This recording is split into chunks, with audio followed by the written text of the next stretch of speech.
Muchas gracias, Víctor, por la presentación. Bueno, voy a empezar, voy a compartir a ver, voy a compartir con ustedes un PowerPoint aquí para que puedan seguir un poquito lo que voy a hablar hoy. Como dijo Víctor, mi ponencia se titula Cartografías de la justicia en la literatura centroamericana contemporánea. Esto es parte de un proyecto más amplio donde estoy trabajando la literatura de Guatemala, Perú y Chile en un proyecto sobre las literaturas de las transiciones en estos diferentes países, ¿no? ¿Pueden ver mi PowerPoint? ¿Sí? Rispetto a scuole perfecto, che muy bien. hanno lo stesso. Y creo que hay un audio. Ok, perfecto, muy bien. Pues ahí voy. Yo no estoy completo de la mente, son las primeras palabras y el primer testimonio leído en voz alta por el narrador anónimo de la premiada novela Insensatez, de 2004 de Horacio Castellanos Moya. En su labor como editor para una organización eclesiástica en un país centroamericano anónimo que acaba de firmar en la década de los 90 un tratado de paz que pone fin a décadas de guerra, el narrador tiene la tarea de corregir y revisar cientos de páginas de testimonios recopilados del pueblo indígena Cachiquel, que fue víctima de una crueldad militar extrema. En un relato vertiginoso, el narrador queda desconcertado por los recuerdos de mujeres a las que se les ataca con bayonetas y de hombres decapitados frente a sus comunidades. Sin embargo, su relación con estos horrores es igualmente horrible, ya que al principio no siente ningún sentido de empatía hacia las víctimas. Incluso compara los fragmentos con lo mejor de la poesía modernista, diseccionando cuidadosamente el significado del significante mientras reflexiona sobre la rima, el metro y las metáforas. Su comportamiento cambia más adelante en la novela cuando empieza a sufrir una creciente paranoia de ser observado. Esos testimonios implicarían a miembros de alto rango de las Fuerzas Armadas en violaciones de derechos humanos, lo que lo lleva a huir del país solo para descubrir más tarde que el obispo al frente del proyecto ha sido asesinado. Se requiere poco trabajo detectivesco para conectar el contexto y los hechos de Insensatez con los del asesinato del obispo Juan Gerardi y el proyecto de la recuperación de la memoria histórica en Guatemala en 1998. La novela ha sido estudiada bajo los prismas tradicionales de la literatura centroamericana contemporánea, es decir, desde el punto de vista del testimonio por un lado y de la narrativa comprometida por el otro. La primera perspectiva comprende el trabajo elaborado por Misha Kokotovic. El crítico señala que la novela es un ejemplo del metatestimonio.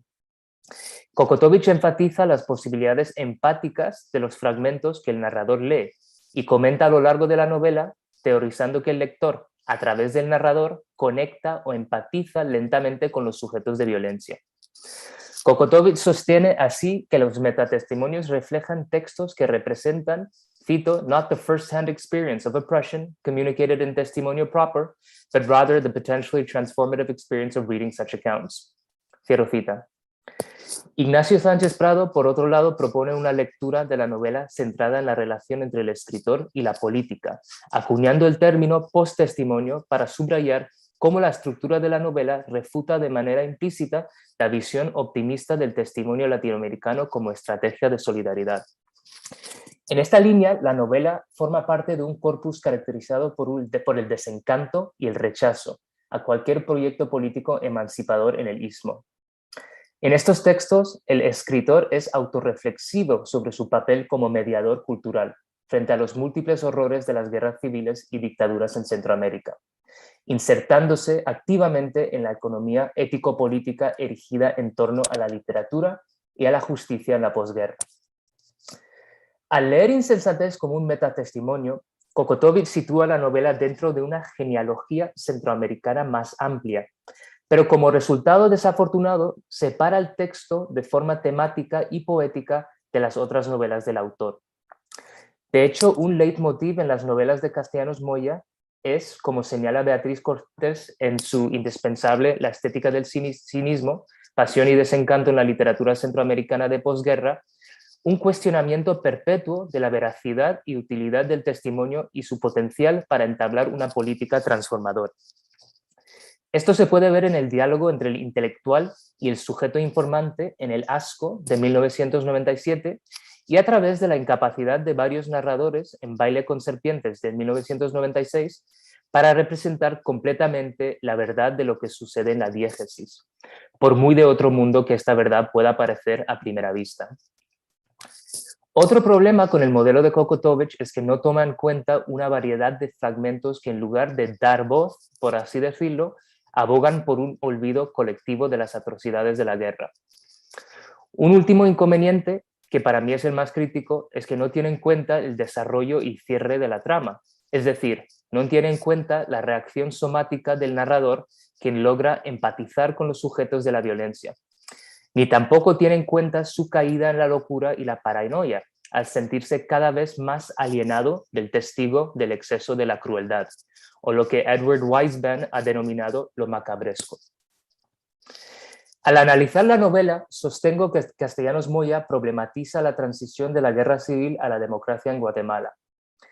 Partiendo de la teoría de la ética propuesta por Alain Badiou, las ramificaciones políticas de la institucionalidad de Michel Foucault y las funciones de dicha institucionalización frente al poscolonialismo de Walter Mignolo, arguyo que Insensatez brinda una perspectiva alternativa y crítica sobre la veracidad y la legitimidad de la justicia y los derechos humanos en una sociedad de postconflicto. Específicamente, sostengo que lo que está en juego en la novela no es la ontología del testimonio o sus posibilidades dentro y fuera de la academia, sino más bien la relación entre el género, y aquí incluyo textos primarios y secundarios, y los procesos de justicia que permitieron una transición desde la guerra civil de la Guerra Fría hacia una democracia neoliberal. En concreto, examino el cambio en el narrador, el punto de la trama al que se afera Kokotovic, para realizar una lectura atenta que demuestra que lo lleva a la paranoia y la locura no son las experiencias de las víctimas de la guerra, sino el trabajo de recopilar dichos testimonios por parte de grupos internacionales de derechos humanos en el país.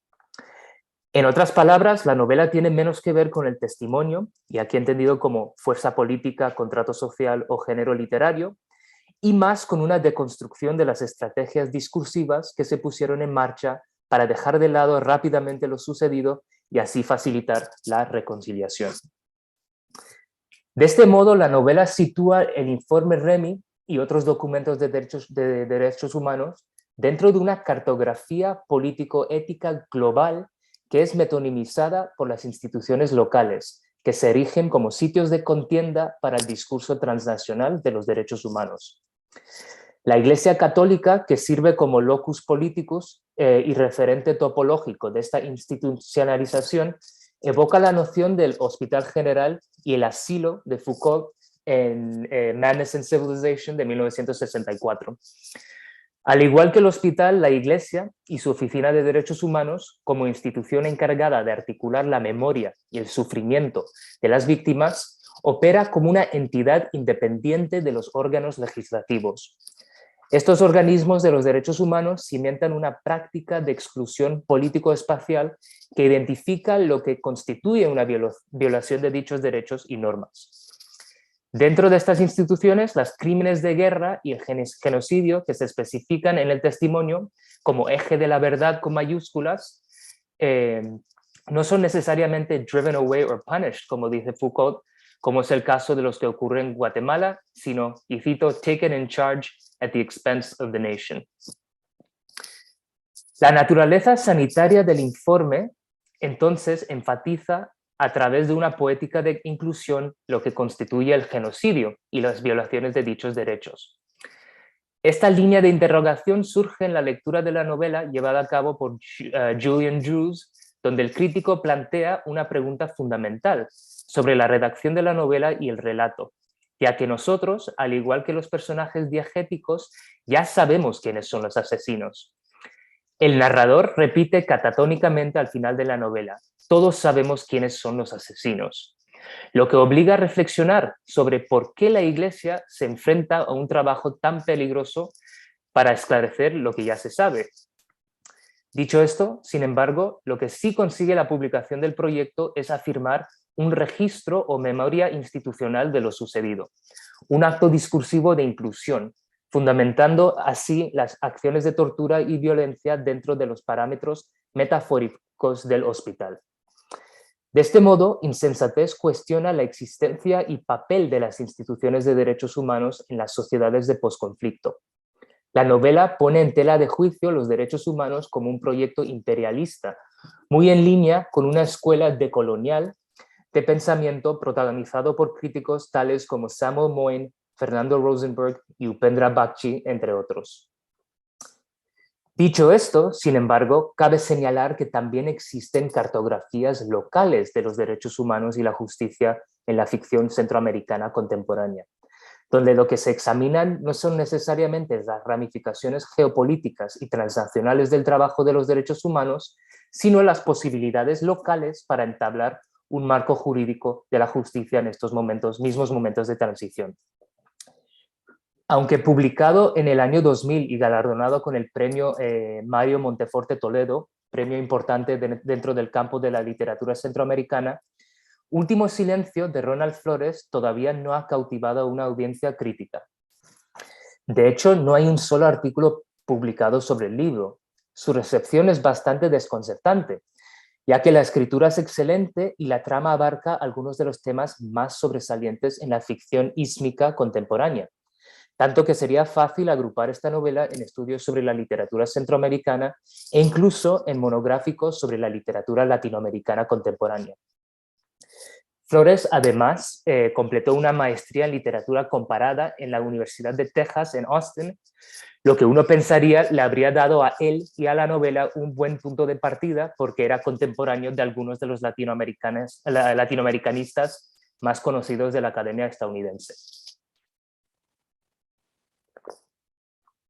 La novela narra el regreso de un psiquiatra, Ernesto, que huye a los Estados Unidos durante la Guerra Civil guatemalteca.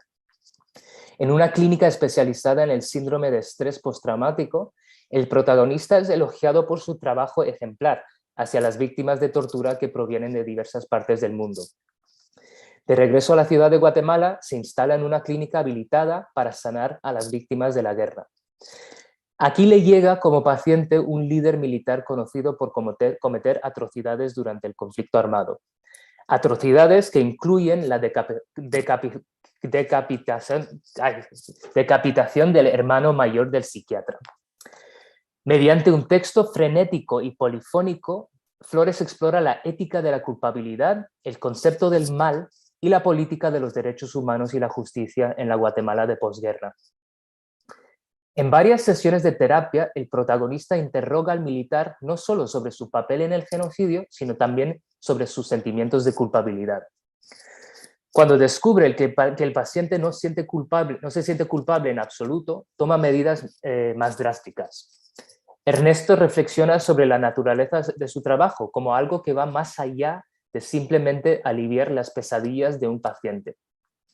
El perpetrador sentado en el diván de su clínica metonimiza algo más amplio, es decir, el militar representa toda una serie de acciones que han herido el cuerpo y psique social del país. Después de 3 décadas de guerra que vieron la normalización de lo macabresco en la vida cotidiana. El protagonista señala, y cito, «Sé que mi trabajo es sanar el individuo, pero también debo ayudar a sanar esta sociedad enferma en la que vivimos». Cierro cita. En efecto, la terapia que propone tiene como meta aliviar y corregir lo que la transición y sus discursos y tratados nunca pudieron sanar. Al darse cuenta de que la venganza también es una posibilidad, esto es, una ruptura contrahegemónica de los límites éticos y jurídicos establecidos por parte de las organizaciones nacionales y transnacionales que tomaron las riendas de la transición en los 90, decide aplicar, y cito, su terapia más intensiva. Cierro cita. Explica, y cito, no lo atenderé exclusivamente en la oficina, lo llevaré a cruzar el tubo de agua al fondo del barranco de las Vacas, a escalar el volcán de agua. Después lo llevaré a flotar al lago de Atitlán para ver cuánto aguanta, para que me hable de sus peores temores. Cierro cita. Trazando el mapeo de estos conceptos en el espacio textual de la ciudad y la nación, y entrando en diálogo con las ideas de Ileana Rodríguez, Jean Franco y Weisband, sostengo que la novela solo es capaz de llegar a una conclusión justa a través de un desplazamiento espacial de la ciudad, entendida esta como metonimia de los derechos humanos y las instituciones. La justicia solo es posible cuando el protagonista primero lleva al perpetrador al lago en el corazón de las tierras indígenas, donde después se niega a rescatarle cuando éste se ahoga entre las algas del lago. El recurso de la novela a la violencia extrajudicial en la conclusión, una violencia que se podría interpretar como una especie de desobediencia epistémica descolonial, se opone a las instituciones de justicia y derechos que organizaron juicios públicos ineficaces y dictaron sentencias de cárcel nominales a los perpetradores que habían masacrado a miles. En este gesto ético, una meditación sobre lo que Bret Levinson llama la injusticia radical en el contexto de las transiciones latinoamericanas de conflicto, sostengo lo que ha relegado a la novela al lado oscuro del archivo literario, como un texto abyecto que los estudios literarios no han querido tocar. La ficción centroamericana contemporánea es rica en textos que rompen con el imperativo discursivo de los derechos humanos y el testimonio impuesto en los años inmediatamente posteriores a la firma de los tratados de paz. En esta breve presentación espero haber destacado dos textos que exigen una lectura crítica y radical, una lectura que cuestiona los postulados de la transición política que han sido normalizados por el proyecto de derechos humanos y el incipiente Estado neoliberal. Gracias.